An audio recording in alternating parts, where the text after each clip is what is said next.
энэ Аршаант багийн нутаг дэвсгэрээр ингээд дайран үрж байгаа үерийн далангийн асуудал бол үеийн үед шийдэгдэж чадаагүй өнөөдрийг хүрсэн ийм асуудал байгаа. Тэгэхээр энэ багийн ард иргэд нэг талаар ая тухтай одоо эрүүл ийм орчинд амьдрах нөхцөл нь алдагдаад удаж гинэ гэсэн зүйл яриад байгаа. Нөгөө талтай үерийн далангийнх нь хажууд ингээд айлууд ингээд хашаагаа татчихсан эрсдэл ихтэй. Үүнээс хамгаалсан ямар ч одоо ийм зохион байгуулалт байхгүй байгаа л иргэд бухимдаад байгаа юм л да. Тэгэхээр үүнийг засаж одоо сайжруулах энэ үерийн даланг шинчлэх, үүн дээр одоо төсөв мөнгө хуваарлах ийм асуудал танаа намын мөрөн хөтөлбөрт ер нь суу. За мэдээж зөвлөг байх уу. Энэ үерийн асуудал бол зөвхөн нэг багийн асуудал биш болсон байна. Яг нь өнгөрсөн жилүүдийн хөрөнгө оруулалтуудыг харахаар үерийн далан байгуулах, үерийн далан одоо үерийн аюулаас зайлуулах гэдэг ийм жижиг мөнгө одоо тийм мөнгнүүд тавиал тэр мөнгө нь одоо үр дүнгүй тэгээ тухайн үед нэг аймаг аргацаас нь жоохон ажил хийгдээ нэг жижигхэн далан хийгээ явдаг. Дараа жилд дахиад үер ордог нөгөө том үерээр тэрийг үер авсгаад авчдаг. Энэ аюул бол байгаадсэн.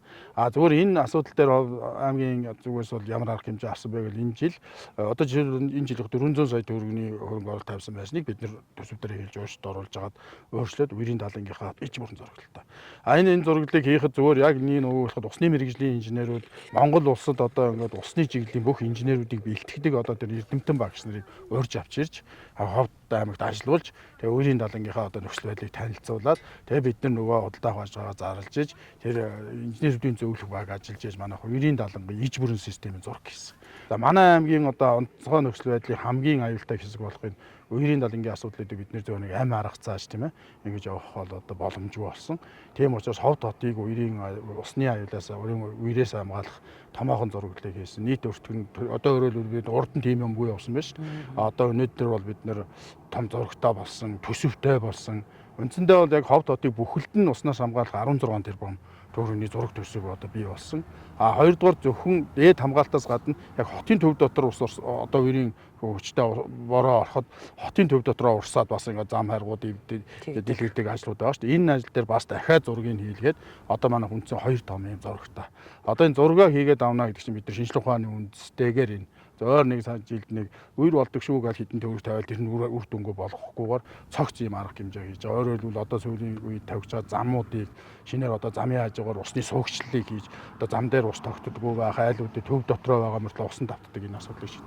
Зүгээр Аршаант багийн маань тухайд бол юу вэ гэхээр үерийн ус одоо яг урд хэсгээр ирж байгаа ус бол яг ирээл хамгийн сүүлд яг энэ зам дээр ирээл гацаал энэ дээр тэлэлт үүсэл шууд энэ хавийн айлууд шууд аюул заал учрал тохирол учруулдаг энэ асуудал бол байнгын давтагцаар байна. Тэгээ энэ асуудлыг бүрэн шийдэх асуудал бол ерөөсөө дээрээс ирж байгаа тэр их үерийн усыг ганцхан энэ суугаар гаргана гэж байхгүй байна. Тэр мэрэгжлийн хүмүүс явагддаг хүмүүс байх. Тэр хоёр тал руу ингэ салбарлуулъя. Дээрээс ирсэн усыг хуваагаад нэг хэсгийг нь одоо тэр хойд боёнд гол руугаа нийлүүлэх. Нөгөө хэсгийг наашаана ингээд тогтсон бүрийн шинж ухааны үндэслэлтэйгээр энэ зургуудыг хийлгээд үерийн даланг бол одоо хамгийн энэ бол зөвхөн сонголтоос холбоотой асуудал биш. Энэ бол ард иргэдийн аюулгүй байдлыг хангах нь аль төр засгүй хийх ёстой ажил. Тэгээд урд нь ямар нэгэн тогтсон зураг байхгүй, ямар нэгэн шинжлэх ухааны үндэслэлтэй мэдээлэл дата байхгүйгаас болоод тухайн амь аргацаас арга хэмжээ аваад байгалийн давтсан хөгжлийн зөвлөгөө өгчдөг. Энд иргэд одоо хөрдөг энэ асуудал. Энэ бол нэн тэргүүнд ховд аймгийн одоо шинээр байгуулагдах иргэдийн орол одоо шинэ одоо тэр засгийн одоо зүгээс хөрөнгө оруулалтын бодлогоо дэвшүүлэн тавьж хийх ёстой ажил. Ойрын хугацаанд л хийх. Ерөөсөө энэ одоо бүр энэ жилийн л одоо шинэ урдлаар энэ жилийн эрх чиглэлийн төсөвт бид нар эхнийхээ санаасуудыг хийгээд явцсан л да. Өнгөрсөн жилийн дотор бол бид нар энэ бүх зураглалыг хийлгээд энэ судалгаануудыг бүгдийг хийлгэсэн. Энэ бол том ажил. Одоо тэр судалгаагаа үргэлжлүүлээд эрх чиглэлийн төсвийн хөрөнгө оруулалтын дээр суулгаад явах. Одоо энэ дээр бас улсын хурлын гишүүнтэй хандах шаардлага байгаа.